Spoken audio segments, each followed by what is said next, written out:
अब जब police band बजाएगी ना तब देखियो तुम। हेलो, मेरा नाम है मोलेस्टर, पॉवर्ट, पोटेंशियल रेपिस्ट, दिल्ली का दरिंदा मंचुला, एज फॉर मीडिया। वैसे मेरा रियल नेम है सरबजीत सिंह बेदी। मैं 30 साल का हूँ, दिल्ली में रहता हूँ और एक मिडिल क्लास फैमिली से बिलोंग करता हूँ। 4 साल पहले एक लड़की ने मेरी फ़ोटो क्लिक करी और social media like Facebook Twitter पे पोस्ट कर दी और उस फोटो के साथ लिख दिया इतना कुछ कि मैंने उसको छेड़ा, उसे मारने की धमकी दी, उस पर गंदे कमेंट्स पास किए। दरअसल 4 साल पहले की बात है। मैं अपनी बाइक पर था और ट्रैफिक सिग्नल रेड। एक लड़की ने मुझे रोका।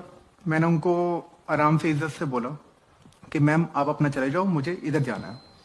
इसी बात पे उन्होंने मेरी फोटो क्लिक करी और बोला कि अब देख, जब तेरे घर पुलिस आएगी तब तुझे पता चलेगा। ये चीज देख के जब हमारी कॉन्वर्सेशन छोटी सी हुई, उसके कुछ फ्रेंड्स हमारी तरफ आए, तो जब उनको मैंने देखा आते हुए, तो मैंने उनको बोला कि ये क्या बदतमीजी है, लड़की ने फोटो क्यों कैप्चर करी। उन्होंने मुझे विश्वास दिलाया कि तुम यहाँ से चले जाओ, तुम्हारी फोटो हम रिमूव करवा देंगे। वो बातों पे ट्रस्ट करके मैं वहां से चला गया। रात को घर आया, मैंने मम्मा को सारी बात एक्सप्लेन करी कि मम्मी आज मार्केट में जाते हुए ऐसी ऐसी बात मेरे साथ हो गई। उसके बाद मम्मी परेशान हुए थोड़ा सा। मैंने सबको समझाया उनको। लेट नाइट हमने अपना डिनर फिनिश किया, बेड पे आ गए। मम्मा सोने चले गए। मम्मा के फ़ोन पे एक रिलेटिव का फ़ोन आया। उन्होंने बताया कि जब मैंने फ़ोन पिक किया, उनको मैंने सिर्फ सत श्री अकाल बोली, सत श्री अकाल। उन्होंने आगे से गुस्से में बोला, ओए तू बाहर लड़कियां छेड़ता है। मैंने कहा ऐसी कोई बात नहीं हुई, मैंने किसी को नहीं छेड़ा, जो भी आपको सुनाई दिया या आपने सुना है वो गलत है। फिर ये सुन के आवाज़, मम्मा उठ गए। मम्मा ने बोला फ़ोन मुझे दे, मैं बात करती हूँ। मम्मी ने उनको सब कुछ एक्सप्लेन किया, तो उन्होंने आगे से मम्मी को भी गुस्से में ही बोला कि तू इसकी गलतियों पे पर्दे मत डाल। मतलब अपने सगे रिश्तेदार होके भी वो डाउट कर रहे थे मेरे ऊपर कि मेरा कैरेक्टर शायद खराब है। उसके बाद मैंने मम्मा को बोला, जिनका फ़ोन आया था उनको मैंने बोला कि आपको ये बात कहाँ से पता चली। तो उन्होंने बताया कि तेरी एक फ़ोटो है जिसपे तू बाइक पे बैठा, तूने रेड कैप वेयर की हुई है और वो वायरल हो रही है। उसके साथ इतना कुछ लिखा हुआ है कि तूने एक लड़की छेड़ी बाहर रोड पे।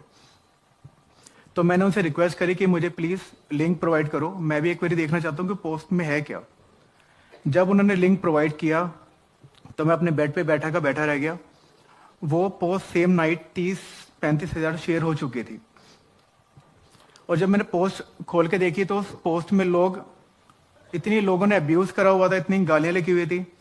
तो मैंने सोचा कि जब वो लड़की झूठ इतना फैला रही है तो मैं ऐसा क्या करूं कि मेरी इमेज थोड़ी साफ हो जाए।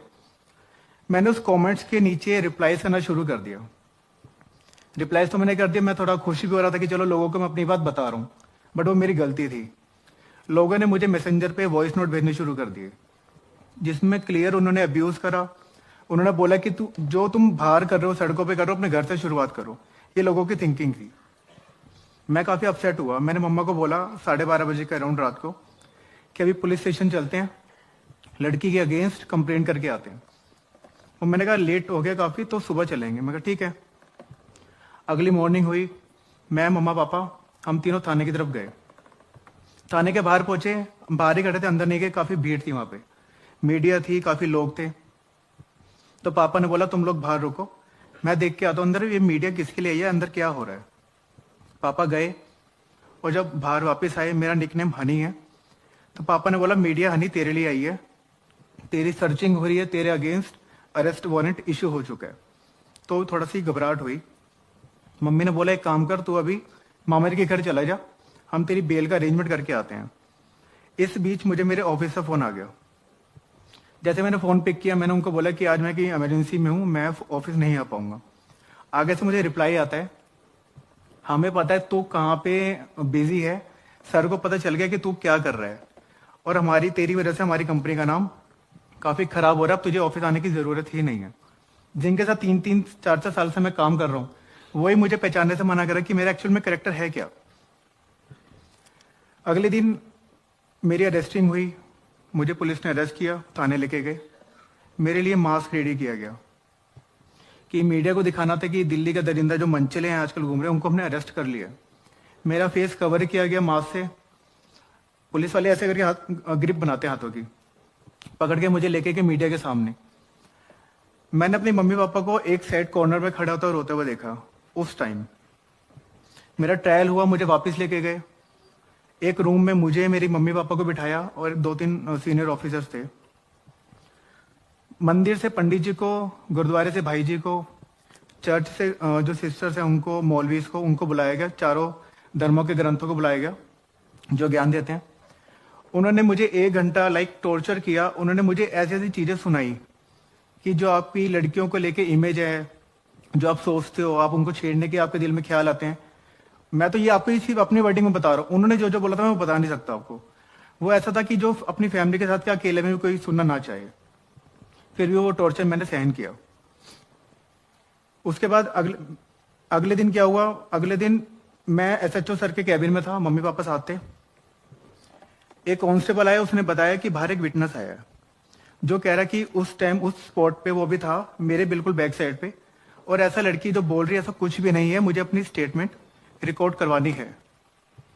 बट पुलिस वालों ने क्या किया? उन्होंने उसको सीधा बोला कि अब जो भी होगा कोर्ट में होगा, आप सीधा कोर्ट में जाके अपना बयान देना। फिर मुझे कोर्ट लेके गए पेपर साइन करवाने के लिए कि बेल, तो पेपर में जब तक साइन नहीं करूंगा बेल होगी नहीं, क्योंकि पुलिस वालों ने मुझे ऐसे ही छोड़ा था। अगले दिन मेरी बेल होगी, मैं फ्री हो गया। उसके बाद मीडिया ने मुझे नए नए नाम दिए। जैसा मैंने अभी आपको बताया, दिल्ली का दरिंदा मंचला, काफी मेरा नाम उछाला गया उन्होंने ऐसे। मैं जहां भी जाता था लोग मुझे शक की नजर से ही देखते थे। इन 4 सालों में मैंने काफी कुछ फेस किया। केस मेरा शुरू हुआ मार्च 2016 में, 6 महीने बाद इंसिडेंट के। क्यों? क्योंकि पुलिस ने 6 महीने लगा दिए चार्जशीट को फाइल करने में। इतना टाइम जबकि लगता नहीं है। 3 साल हो गए केस चलते हुए, 2018 आ गया। लड़की एक बार भी कोर्ट नहीं आई। पहली बात तो जो सच्चा होता है वो भागता नहीं है। लड़की कोर्ट आई नहीं 3 साल। 3 साल बाद जब लड़की कोर्ट आई, मेरा गवर्नमेंट लॉयर था, तो मुझे एक गोल्डन अपॉर्चुनिटी दिखी कि लड़की आ रही है तो उससे कुछ क्रॉस ऐसा किया जाए कि जिसका वो जवाब ना दे सके और जज को खुद ही पता चल जाए कि लड़की झूठ बोल रही है। जबकि ये भी मेरा वहम था। मेरे लॉयर ने कुछ ऐसा पूछा ही नहीं। इवन वो मेरे पास आया, उसने मुझे बोला कि भाई इसको सॉरी बोल दे, इससे कॉम्प्रोमाइज कर ले, नहीं तो तुझे 2-3 साल की सजा हो सकती है। मैंने उसको छोटी सी स्माइल दी और मैंने सीधा बोला, जहां पे गलती नहीं वहां पे कोई सॉरी नहीं। ऐसे बोल के मैंने बात खत्म कर दी। वेरी नेक्स्ट डे, अगले दिन मैंने लॉयर अपना चेंज कर दिया, मैंने प्राइवेट लॉयर हायर कर लिया। 28 सितंबर 2019, 28 सितंबर 2019 को मुझे वो मौका मिला जिसका मैं वेट कर रहा था। मेरी स्टेटमेंट हुई जज के सामने। मैंने जो जो सच था मैंने सब कुछ बता दिया, कुछ भी नहीं छुपाया। स्टार्ट टू एंड सब कुछ मैंने बता दिया। स्टेटमेंट रिकॉर्ड होने के बाद जब हम जज के सामने गए, मैं और मेरा लॉयर, तो मैम ने पूछा कि आपके पास कोई विटनेसेस हैं? तो मेरे लॉयर ने बोला हाँ हमारे पास 7 से 8 विटनेस हैं, उसकी लिस्ट हम अगली डेट में सबमिट कर देंगे। तो मैम ने एक स्माइल दी और सीधा बोला इसकी कोई नीड नहीं है, हम इसको फ्री कर रहे हैं। पहले हैरानी हुई, कुछ समझ ही नहीं आया कि मैम ने क्या बोला। उसके बाद लॉयर ने रिकन्फर्म किया, तो मैम ने बोला हाँ हम इसको फ्री कर रहे हैं। मैं वैसे काफी स्ट्रांग हूं, मुझे रोना नहीं आता, बट रिहाई का सुन के आफ्टर 4 इयर्स कोर्ट में मेरे आंसू निकल गए। मैं थोड़ा इमोशनल हो गया। सबसे पहले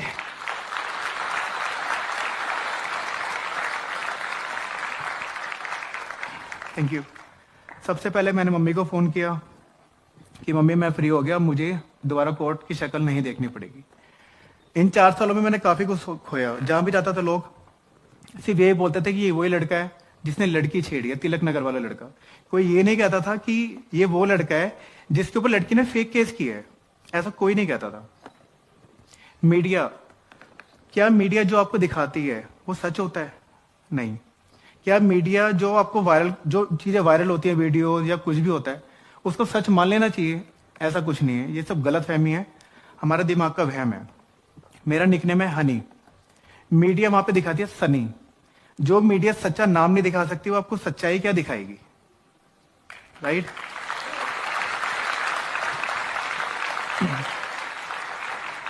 जब केस शुरू हुआ आफ्टर फ्यू मंथ्स, पहले तो हमने कभी सोचा नहीं था कि हम कभी कोर्ट कचहरी जाएंगे, क्योंकि हम मेरे अगेंस्ट या फैमिली में कभी हम थाने तक नहीं गए।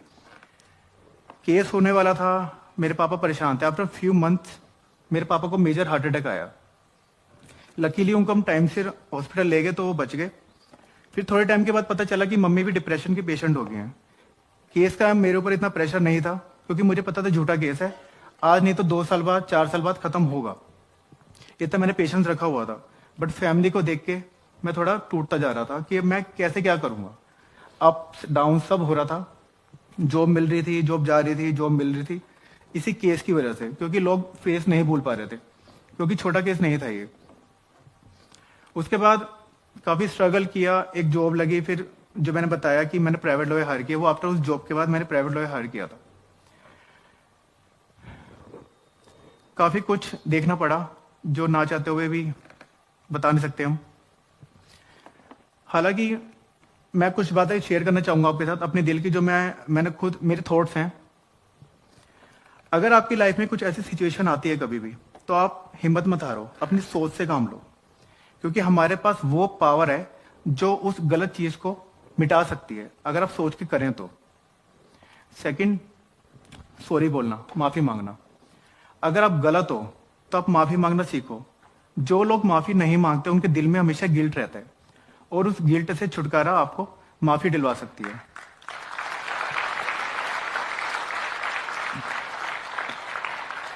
एंड थर्ड लास्ट, जो मेरे से काफी जुड़ा हुआ है, मजबूत होने का मजा तभी है जब सारी दुनिया आपको कमजोर करने में तुली हो।